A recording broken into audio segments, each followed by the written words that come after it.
Do you have problems while using a breadboard, or have you ever felt confused? Don't worry, just break the complex things into simpler ones.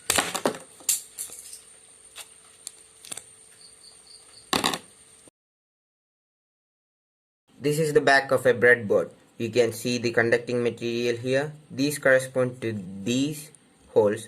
So all these holes which are horizontal will be conducting here. Similarly here also, these holes which are horizontal will be conducting.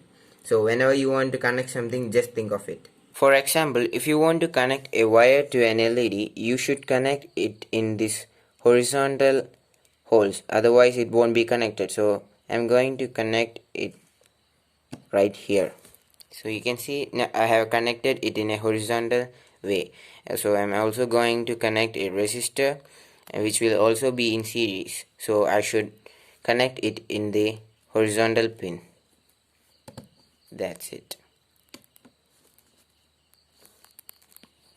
And in these rails where we usually give our power supply, you can see the metals are placed in a vertical manner. So all these holes which are vertical will be connected here. Let's break it. And you can see these metals are high enough or long enough to reach up to the tip of these holes. You see this?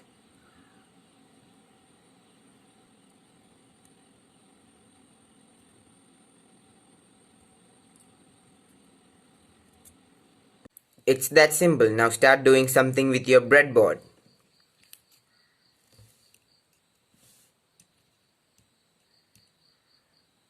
Hehehehe, see you soon.